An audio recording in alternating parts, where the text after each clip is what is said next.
Hello and Fakhar रागली to all of you. मैं हूं फ़खर यूसुफजई और आप देख रहे हैं डिबेट विद फ़खर। आज की डिबेट में बात करेंगे, अभी करंट सिचुएशन चल रही है दुनिया की। ईरान इजराइल वॉर पे अगर कुछ भी बात हो रही है, कहीं पे भी बात हो रही है, तो इससे कहीं ना कहीं उन चीज़ों की लिंकेज है और उस हवाले से आकर बनती है। अगर कोई ट्रैवल कर रहा है तो फ्लाइट दूर से घूम के आती है, क्योंकि बहुत सारी जगहों के एयर स्पेसिस बंद है। कोई कारोबार कर रहा है तो ये परेशान है कि यार मतलब इसराइल में, मिडल ईस्ट में लोगों के बड़े बड़े बिजनेसेस हैं, वो अफेक्ट हो रहे हैं। इस तरह की और बहुत सारी चीजें हैं। लेकिन इस वक्त क्योंकि हम इस रीजन में हैं, ईरान के साथ हमारा बॉर्डर है, हमारे साथ हिंदुस्तान का बॉर्डर है, फिर हमारे साथ चीन का भी बॉर्डर है, फिर मिडल ईस्ट के बॉर्डर शेयर करता है ईरान के साथ, इराक करता है, और मुख्तलिफ जो कंट्रीज हैं वो करते हैं, जॉर्डन करता है। तो क्या होने जा रहा है, या इस वक्त जो सिचुएशन क्रिएट हुई है कब तक जा सकती है, इंडिया क्या रोल प्ले कर सकता है या कर रहा है, पाकिस्तान क्या रोल प्ले कर सकता है या कर रहा है, और मिडिल ईस्ट की जिसकी शायद सबसे ज्यादा रिस्पॉन्सिबिलिटी है, मोहम्मद बिन सलमान साहब मतलब एज ए लीडर बड़ा उन्होंने एक जगह बनाई है पूरी दुनिया में, और वो not in the Muslim world but in the entire world उनका एक नाम है।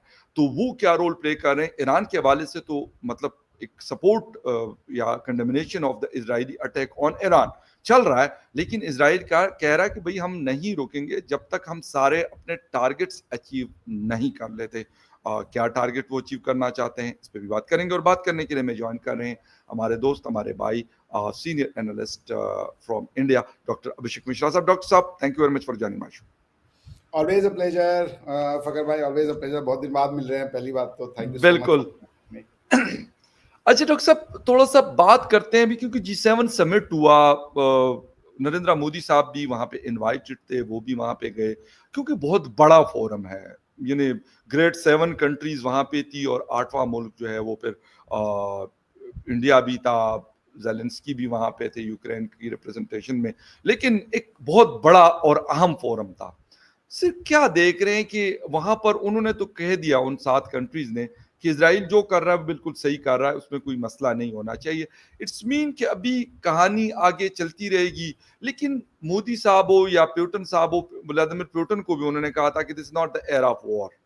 तो यहाँ पर क्या हो सकता है, क्या चीज आपको नजर आ रही है इस वक्त? देखिए, क्वेश्चन तो आपका बहुत अच्छा है कि this is not an era of war, but Iran somehow find itself isolated. कोई नहीं है उनके साथ। बिल्कुल। दो पॉसिबल शक्तियां हो सकती थी, रशिया और China, but both the powers have been neutralised. चूंकि ट्रम्प साहब ने पुतिन साहब को यह वादा किया है कि आपको हम G8 की मेंबरशिप दिलवाएंगे, we will bring Russia back to the western fold, और ये नाटो और नॉन नाटो का जो डिस्टिंक्शन है, डिस्क्रिमिनेशन है, रशिया को यूरोप में या वेस्ट का पार्ट न मानना, ये सब हम खत्म करवाएंगे।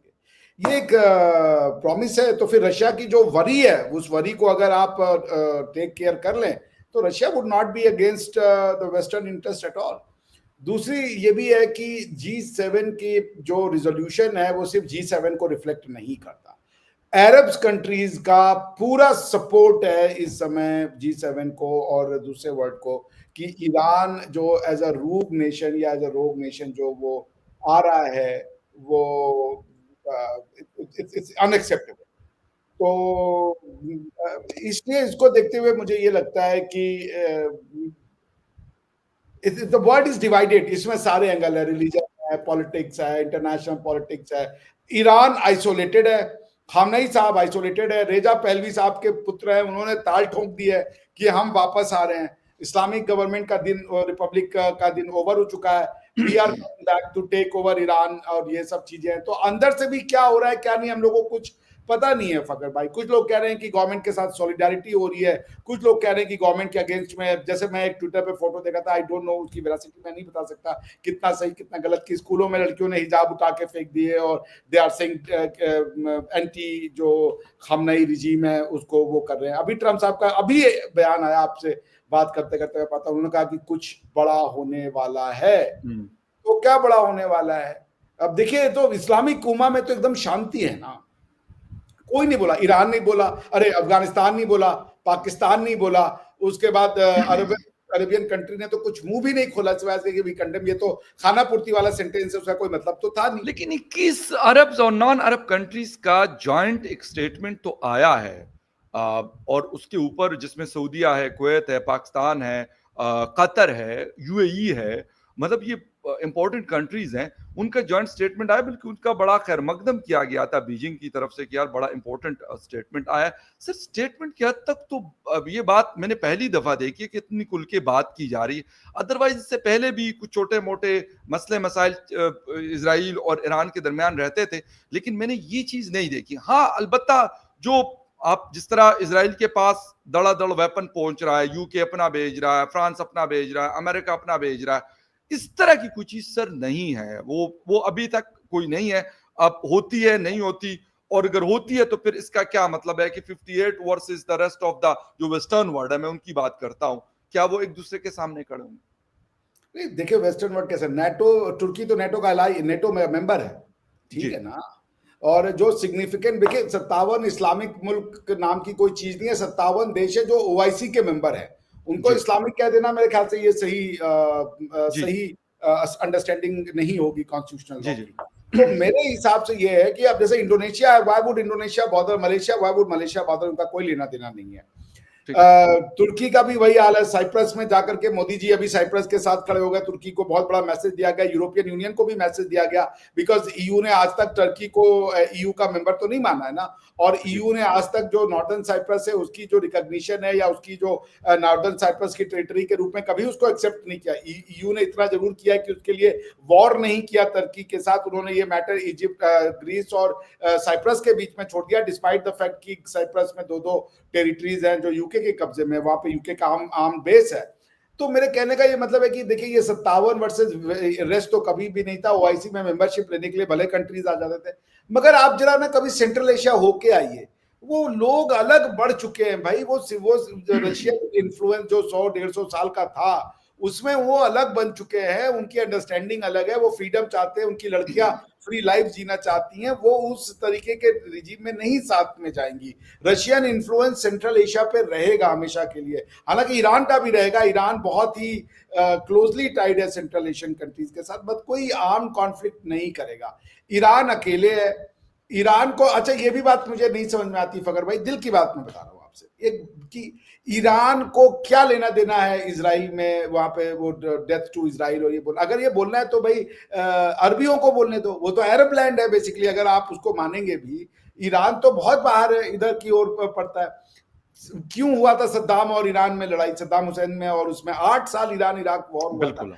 तो देयर इज सम प्रॉब्लम, तो आपको दिखना चाहिए ना कि कुछ तो गड़बड़ चल रहा है। आप जो है, अगर मुस्लिम वर्ल्ड की लीडरशिप लेने की कोशिश करोगे, आपको नहीं पसंद करते हैं मोहम्मद बिन सलमान साहब, वो बार बार कहते हैं कि भाई ये अरबिक वर्ल्ड है, अरबिक मैटर है, इस्लाम या पॉलिटिकल जो डेस्टिनेशन होगा ओआईसी का, उसका चौधरी सिर्फ और सिर्फ सऊदी अरेबिया है, और किसी की लीडरशिप वो नहीं मानने को तैयार है। वो कह रहे जो हम कहेंगे, जो हम डिटरमाइन करेंगे वही होने वाला है। तो ऐसे में ये ठीक है, स्टेटमेंट आ जाते हैं, बट आपको भी पता है ना, ये स्टेटमेंट पब्लिक कंजम्पशन के लिए होते हैं, इनकी इससे ज्यादा कोई वैल्यू नहीं होती है। सऊदीया में भी और अरब वर्ल्ड में इसकी जो रिलीजियस फैक्शनलिज्म है वो बहुत ज्यादा है, और उसको लेकर वहां पे भी बहुत आपको सेलिब्रेटरी मोड दिखेगा, कोई ऐसा दुख नहीं है।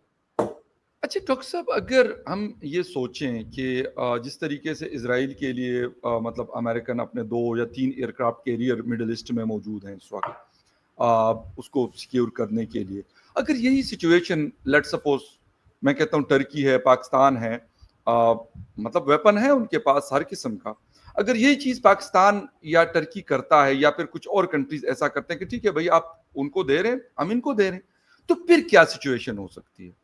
मतलब देखिए, जी जी अगर आप ओआईसी की कंपेयर नेटो से करें, जी ठीक है, आप ओआईसी के वेबसाइट पे जाएं, आपको organisation of Islamic countries economic cooperation, human rights cooperation, ये सारी टीटियां मिल जाएंगी, बट नेटो नहीं बना रहे हैं।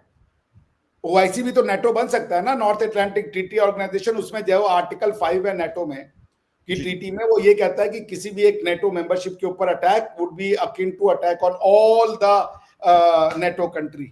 तो वो सब मिलके अटैक करेंगे, या कोई एक कंट्री भी जाकर के अटैक कर सकता है, कोई ऐसी वो बंदिश नहीं रहेगी कि जिस पे अटैक हुआ है खाली वही रिस्पॉन्स करेगा। तो ओआईसी में आप क्या समझते हैं कि क्या एक ट्रीटी बॉडी ओआईसी को बना के आर्टिकल 5 डाला जा सकता है? क्या सऊदी अरेबिया इस बात के लिए एग्री करेगा कि attack on Iran should be considered as attack on Saudi Arabia? Never, never, ये कभी नहीं हो सकता। वो उसको करेंगे नहीं। भाई मैं आपसे कह रहा हूं, उनका बस चले तो वो ईरान को सफाई हस्ती से मिटा दे, बिकॉज की वो यूनिटी नहीं है।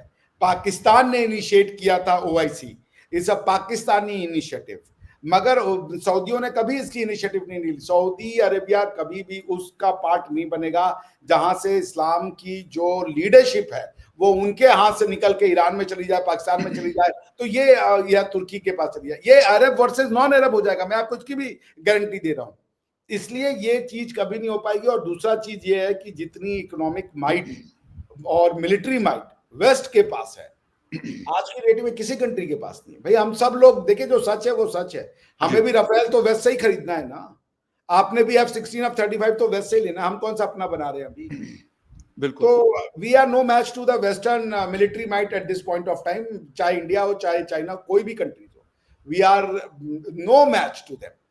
हाँ, बूट्स ऑन ग्राउंड करेंगे तो उनका नुकसान होगा, जैसे अफगानिस्तान ने उनको दांत खट्टे करा दिए थे, आप भी पिछले प्रोग्राम में बताते। बूट्स ऑन ग्राउंड में डिफरेंट हो जाता है, क्योंकि वो उस तरीके के हथियार को इनडिस्क्रिमिनेटली नहीं यूज कर सकते, वो लॉ ऑफ वॉर के हिसाब से करते हैं।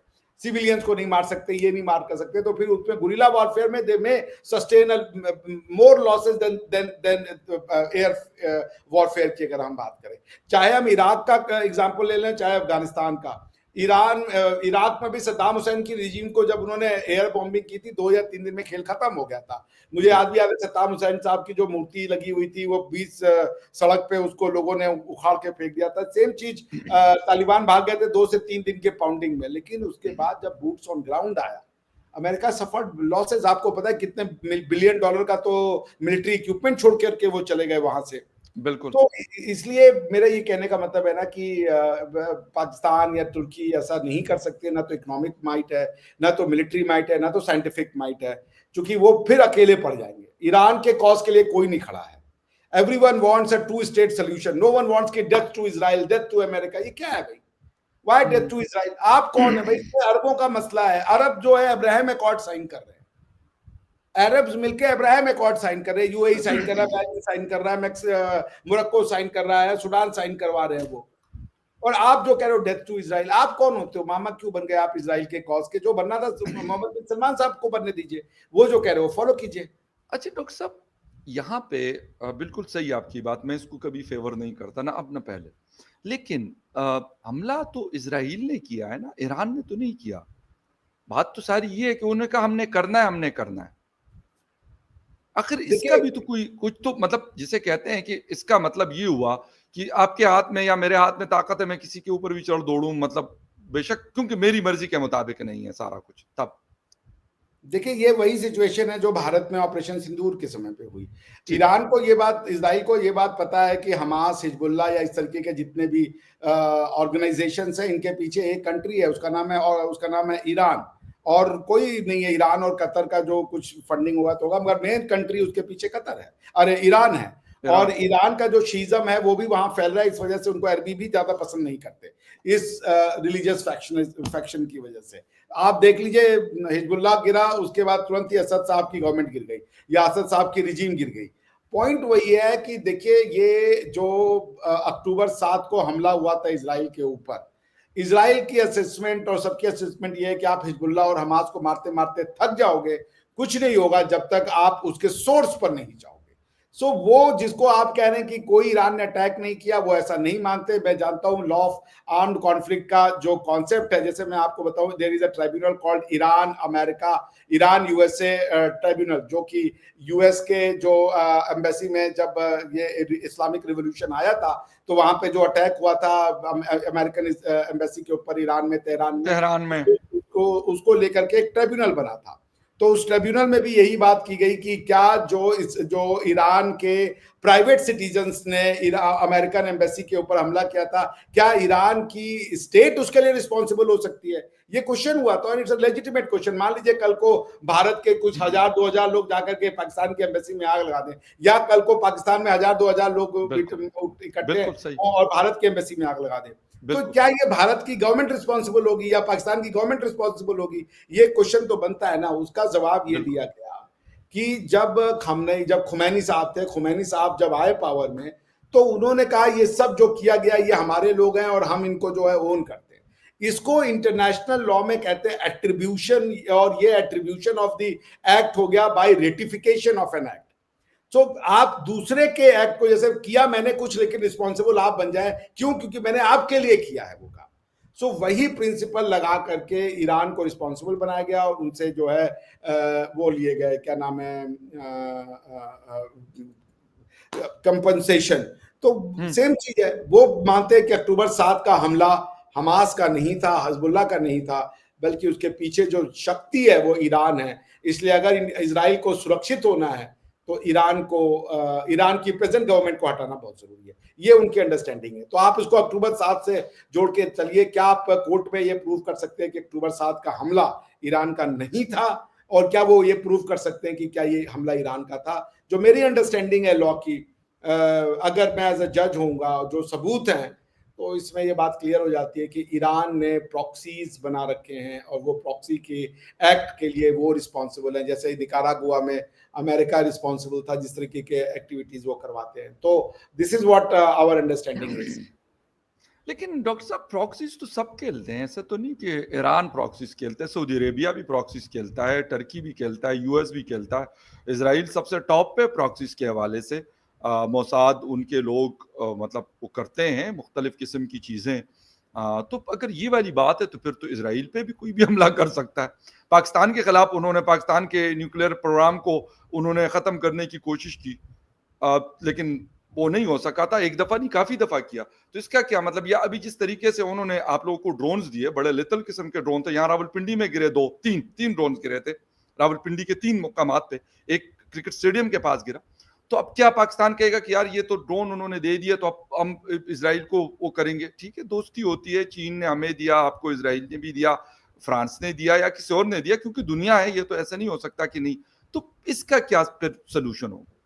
देखिए, कोर्ट होने से न्याय सबको नहीं मिल जाता, पैसा भी होना चाहिए, एक्सेस टू जस्टिस जिसे कहते हैं, जी जी, भारी वकील करने का।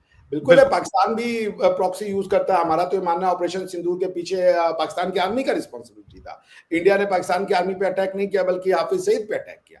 क्यों? क्योंकि भारत उतना बड़ा शायद रिस्क नहीं लेना चाहता था, या उस लेवल पे मैटर को एस्केलेट नहीं करना चाहता था। जो भी मैटर हो, हम नहीं जानते। लेकिन भाई हमारा तो ये मानना है ना कि ये जो पाकिस्तान जो डॉक्ट्रिनल शिफ्ट हुआ कि अब कोई भी अटैक अगर टेररिज्म का भारत में होगा तो उसके लिए पाकिस्तान की आर्मी को हम जिम्मेदार मानेंगे और किसी को नहीं मानेंगे। पॉइंट आप सही कह रहे हैं, सब यूज करते हैं प्रॉक्सी का, मगर पॉइंट ये है जिसके पास ताकत है वो बदला लेता है। यही है, ये रियल पॉलिटिक है। सभी प्रॉक्सी का यूज कर रहे हैं जिसके पाप है। हालांकि जैसे इंडिया है, हमारा जैसे हमने कोई चाइना में प्रॉक्सी वॉर नहीं किया, हमने कोई म्यांमार में प्रॉक्सी वॉर नहीं फैलाया, भूटान में नहीं फैलाया, बांग्लादेश में नहीं फैलाया। पॉइंट ये कि आप कितने हद तक नॉन स्टेट एक्टर्स को पालना चाहते हो। नॉन स्टेट एक्टर्स की प्रॉब्लम ये होती है फाकर भाई, शुरू तो होता है वो बड़े रोमांस के साथ, लेकिन एक समय के बाद वो आपके कंट्रोल से बाहर चले जाते हैं। ऐसा ही होता है। वो डिसीजन है, आप पढ़ लीजिए, अगर आप ये कोई आपके यहाँ पढ़ा होता तो वो ये गलती नहीं करता। एक है Nicaragua versus United states of America. ये डिसीजन है जिसमें ये कहा गया जब इररेगुलर फोर्सेस कोई काम करती हैं तो क्या उन इररेगुलर फोर्सेस को स्पॉन्सर करने वाले लोगों को उनके एक्ट के लिए रिस्पॉन्सिबल बनाया जा सकता है। वंडरफुल जजमेंट है, आप पढ़ लीजिएगा, जिसको डॉक्ट्रिन ऑफ इफेक्टिव कंट्रोल उन्होंने बताया कि क्या होती है। उसके बाद दूसरा केस है जो बहुत इंपॉर्टेंट है, वो है जेनोसाइड कन्वेंशन का केस, जिसमें यह कहा गया कि यूगोस्लाविया ने जो है वो, या सर्बिया ने जेनोसाइड किया था, और उसमें भी यही बात आई कि प्राइवेट एक्टर्स की रिस्पॉन्सिबिलिटी, प्राइवेट एक्टर्स का एक्ट क्या स्टेट के ऊपर डाला जा सकता है, तो कौन सा टेस्ट लगेगा। बॉटम लाइन में ये सिर्फ कह रहा हूं कि हाँ, बात सही है, कई लोग प्रॉक्सी का उपयोग सबोटाज या टेररिज्म के लिए या दूसरी एक्टिविटीज के लिए करते हैं, मगर सब में दम नहीं है। इंडिया में नहीं दम था ना भाई। अगर मैं कहूं कि इंडिया को करना चाहिए था ना, रावलपिंडी को बर्बाद करता, पाकिस्तान की आर्मी को दम था, क्षमता थी, नहीं किया। क्यों नहीं किया? अब नेतन्याहू करना चाह रहे हैं भाई, बेंजामिन नेतन्याहू करना चाह रहे हो, और बेंजामिन नेतन्याहू के पीछे सपोर्ट है। बेंजामिन नेतन्याहू अपने दम पे तो नहीं कर रहे ना। जैसे पाकिस्तान के लिए तो आज स्टेटमेंट आ गया ना ट्रम्प साहब का कि भाई आई लव पाकिस्तान। या आया भाई ये स्टेटमेंट, क्योंकि उनको पता है कि ईरान के इस वॉर में हमको पाकिस्तान के आर्मी की जरूरत पड़ेगी, तो आई लव पाकिस्तान आ गया है। लेकिन इंडिया के लिए तो जब इंडिया ने अटैक किया तो ये तो नहीं है ना कि वी हेट पाकिस्तान और पाकिस्तान को जितना थप्पड़ लगा दो। सबने यही कहा कि भाई रोक करके हम इनको संभाल लेंगे, इनको हम कंट्रोल करेंगे, इनकी हम जो फाइनेंशियल स्क्रूड है वो सब टाइट करेंगे, ये ठीक हो जाएंगे।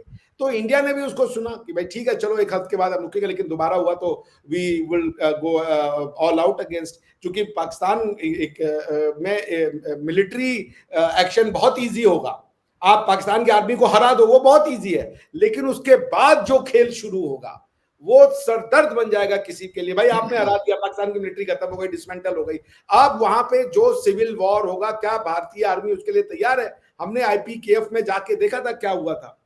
So the point is that it's one thing to destroy Pakistan army, but it's another thing to say कि उसका आफ्टरमाथ क्या होगा। और इसको सोचते हुए भारत ने थोड़ी संयम कि पाकिस्तान की आर्मी को अगर हम डिस्ट्रॉय कर देते हैं और वहां पे सिविल वॉर हो जाए या सिविल पावर वैक्यूम हो जाए, वो ज्यादा नुकसानदायक होगा रादर देन कि उनकी आर्मी को डिसमेंटल किया जाए। डॉक्टर साहब लास्ट क्वेश्चन, इस सिचुएशन में इसराइल ईरान वाले उसमें हमने देखा कि इसराइल के साथ भी बड़े अच्छे ताल्लुकात है, लेकिन ईरान के साथ चाबहार पोर्ट 10 साल के लिए इंडिया को दिया गया है, और भी बहुत सारी चीज़ें हैं, मतलब क्रूड ऑयल की ख़रीदारी हो, चीन और हिंदुस्तान वो कंट्रीज थे जो उनसे तेल ख़रीदते रहे हैं। अब इस सिचुएशन में मुझे इस बात की समझ नहीं आ रही कि क्यों है, लेकिन एक बड़ी मानी खेज किस्म की खामोशी है न्यू दिल्ली की तरफ से।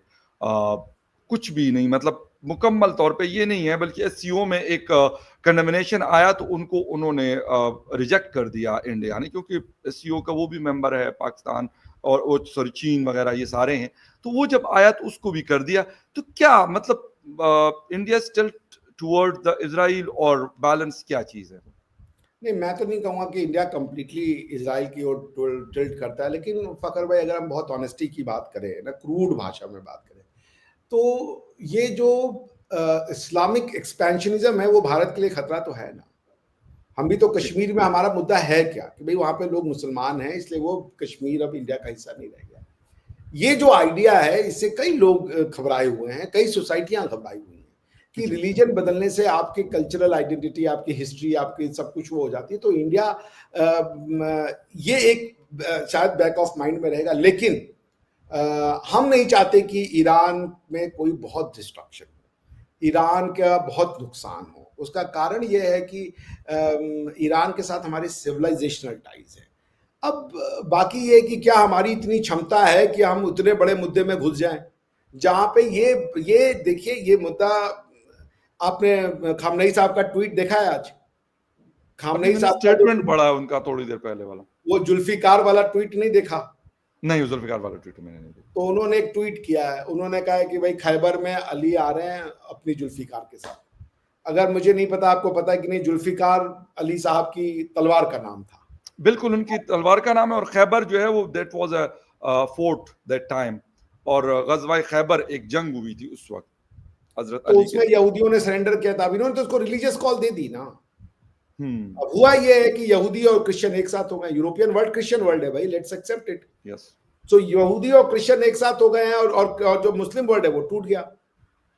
मुस्लिम वर्ल्ड में वो यूनिटी नहीं आ पाई, कोई खड़ा नहीं हुआ ओआईसी का, कोई भी नहीं। अरे 22 तो अलग आप कर दीजिए, 22 में से एक कतर को निकालना चाहें तो निकाल दीजिए, बट कतर के पास आदमी तो है नहीं, कतर सिर्फ पैसा दे सकता है। और कतर अगर पैसा देगा तो सऊदिया ही उसकी स्क्रू आउट कर देगा, बिकॉज ये सऊदियों में भी खुशी है कि इनको जाने दो। क्योंकि अगर ईरान खत्म होता है फकर भाई, तो आप बताइए इस्लामिक उम्मा का लीडरशिप किसके पास जाएगा?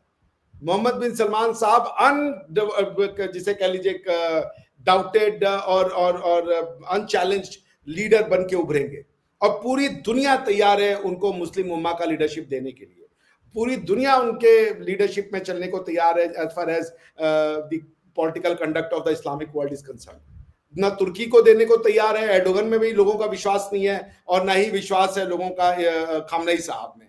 बट मोहम्मद बिन सलमान साहब एक लीडर के रूप में उभरे हैं, और उनकी लीडरशिप को दुनिया जो है प्रमोट भी कर रही है, उनको इनकरेज भी कर रही है कि आप लीजिए, इस्लामिक वर्ल्ड की लीडरशिप और आप ले जाइए, स्टीयर कीजिए इनको प्रोग्रेशन की तरफ। तो ये बात तो इजराइल को, ईरान को समझनी चाहिए थी। बात ये बिल्कुल सही है आपकी कि गलत हो रहा है, लेकिन ईरान को भी समझना चाहिए आप क्यों कह रहे हो डेथ टू इजराइल।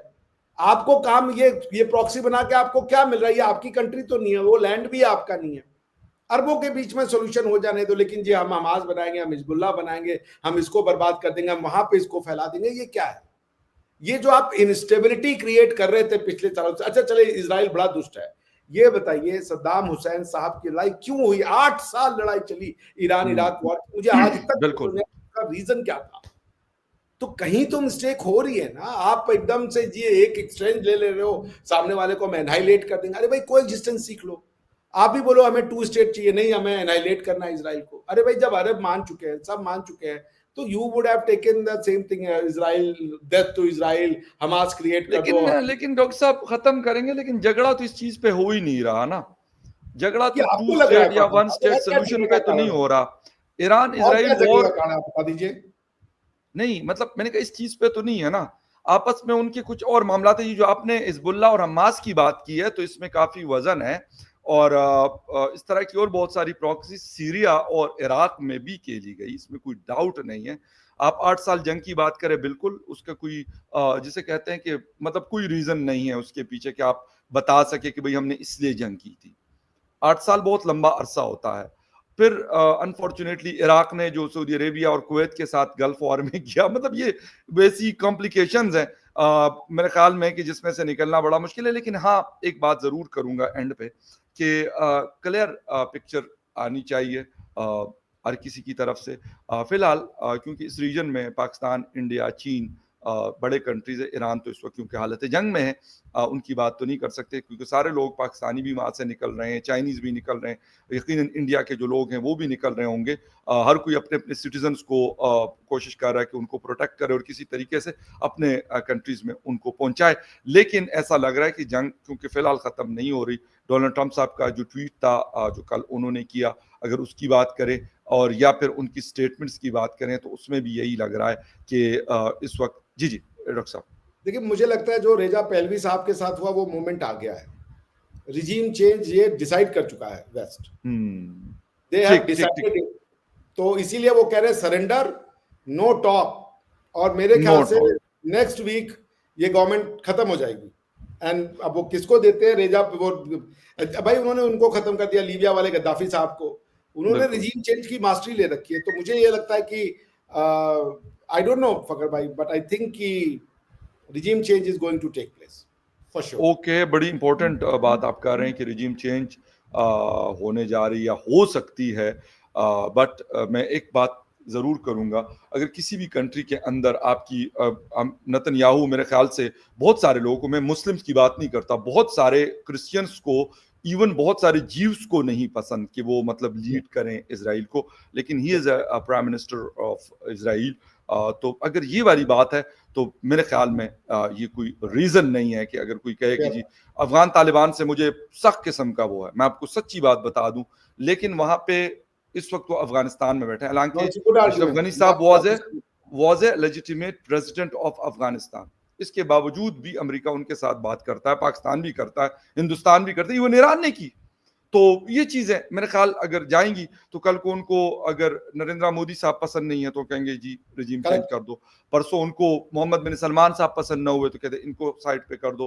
अहमद सानी पसंद ना हो, कोई और पसंद ना हो, कहेंगे। तो ये चीज है मेरे ख्याल में हम सबको सोचने की जरूरत है। शायद रिलीजन से हटकर मैं इसकी बात कर रहा हूँ। नहीं, इसमें रिलीजन का एंगल नहीं है, बात आपकी दमदार है, बट दिक्कत यही है ना, क्योंकि ये गवर्नमेंट के ऊपर 27 साल से बैठे हुए हैं या 40-50 साल से, डेमोक्रेसी नहीं होने का ये रीजन है। बट आपकी पॉइंट में दम है, I take it, it's a good argument. Thank you very much doctor साहब, बहुत शुक्रिया आपके टाइम का। Thank you very much for watching debate with Fakhar Yousafzai. किसी और डिबेट में आपसे फिर मुलाकात हो, तब तक के लिए टेक केयर, बाय।